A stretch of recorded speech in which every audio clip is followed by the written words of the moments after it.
Alright, good day, hi, how's things going? We are back, we're back to, we're back to putting together my 74 Corvette convertible.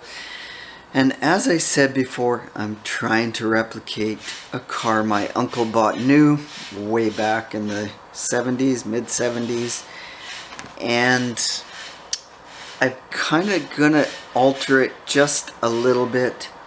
And I left the door open and it's going to be noisy because somebody's mowing the lawn. We'll see how this goes. Anyhow, stay on subject there, Chuck. Anyhow, I changed my motor plan a little bit. And this is what we did with the motor. It's a tri-carbed big block. And here's my theory. What would have happened if General Motors, Chevrolet, back in the 70s, instead of putting the restrictions on building engines, 70s they went to the smogger engines. The big blocks went from 450 horsepower down to less than 300 horsepower in their big block lineup. So in 1974, the year of the Vette, this is the actual last year of the big block convertible. Or no, so 1974 was the last year of the big block Corvettes, and it was actually a LS4 version of the Corvette listed at 270 horsepower.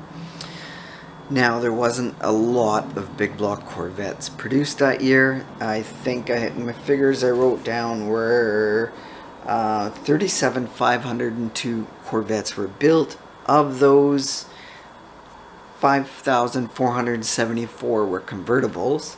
Of the complete Corvette production, 3,484 had the 270 horse big block.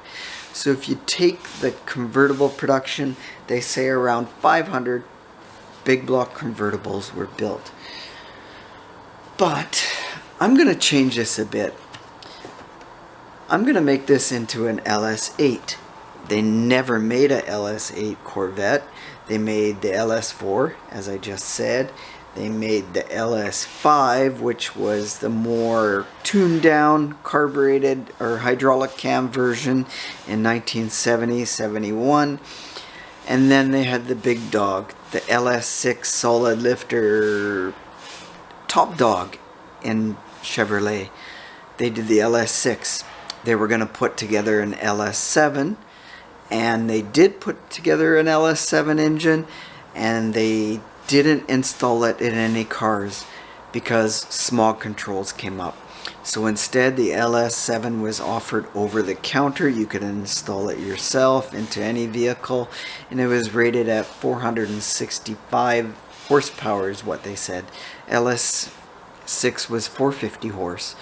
The LS7, they said, was capable of 13-second quarter-mile times, as was the LS6 factory form. But there was a thing on the table where GM was going to take a tri-carb unit and put it onto that LS6 engine. So that is what I did here in my scenario. So it's kind of altering the storyline on my uncle's Vette. So tri-carbed, who knows what horsepower it would have put. I'm guessing 460, 465, similar to the LS.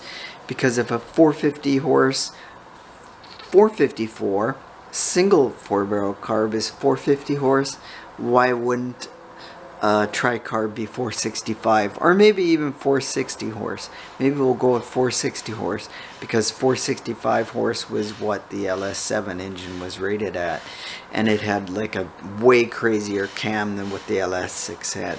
LS6 was pretty mild cam. I think the LS7 was rated at 560 lift and on intake side and 600 lift on the exhaust side. So it was pretty radical. Anyways, I'm going off on tangents, so we'll show you a little bit more. I'm supposed to focus on paint today, or thinking of painting, and I'll show you what I bought. Okay, actually there will be no painting today as much as I would like to because we got rain. And you know what? We don't paint in the humidity in rain. I want a nice glossy coat, and usually with humidity that doesn't happen. But here's what I bought.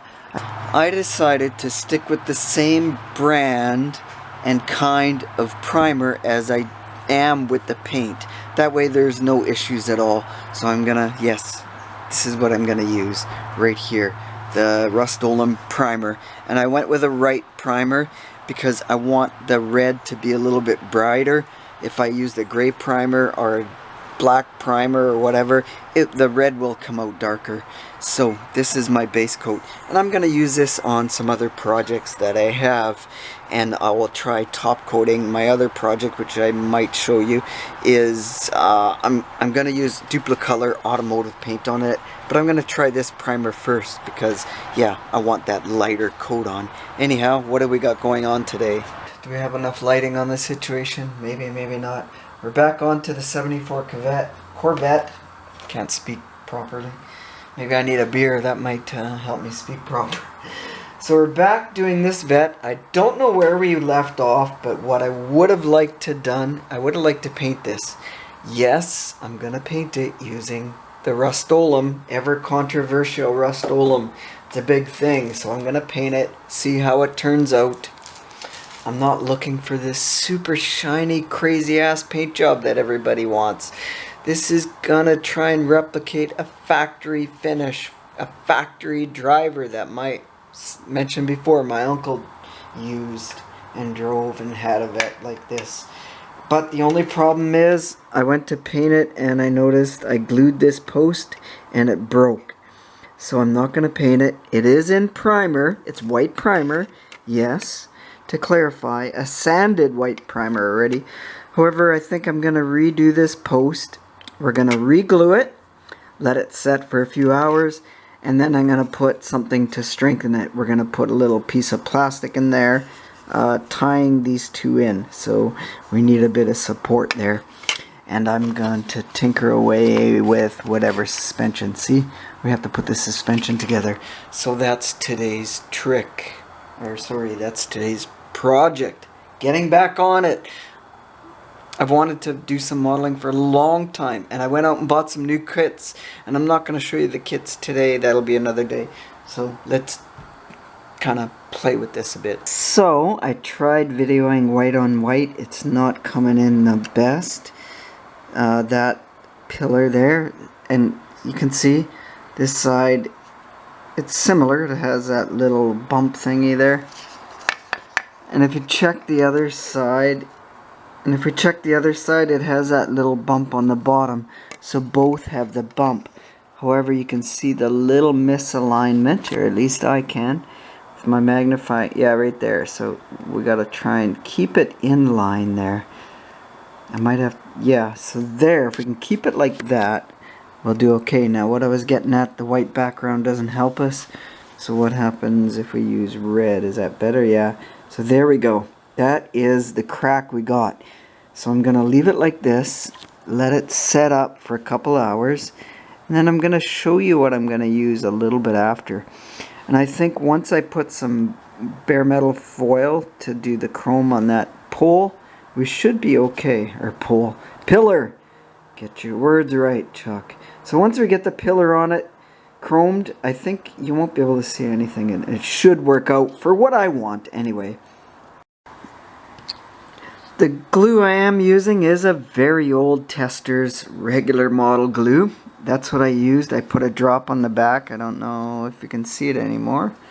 Yeah, it doesn't pick it up. I was going to show you guys what we did. Maybe, yeah, you can't get a good enough camera for this one to pick up things. But I put a dab of glue so I can see a buildup of glue, and that will create a bit of strength, but I have to re-strengthen it some more, and I might attempt this Bondic. I don't know how, I should have did the Bondic before the glue maybe. So what this is it uses ultraviolet light.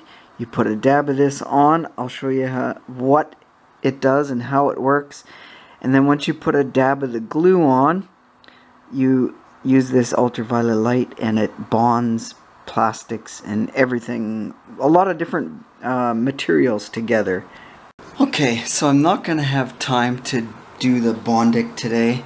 I gotta let the other glue dry and set before I use this, so I'll just give you a better brief overview of what this is. So this is actually a plastic. You put it on as a liquid plastic, you give it a little bit of ultraviolet light like that, and within 5 seconds it's glues everything together. So technically this is not a glue, it's a liquid plastic, and the UV light creates some kind of chemical reaction in the liquid plastic that makes it set as a strong plastic, so to speak. Anyhow, so as you can see, we got the LS8 engine done up, painted up as far as I can go, ready for its next stage. And next stage, I'm also going to put the front suspension back on. So yeah, we'll have to come back next time. So running out of time, so yeah, so that's the way it is. I wish I could do more kitting, so, and I'll show you my other project I got on the go. We will do that next video. So hey, keep staying awesome, my friends, and until the next time, cheers.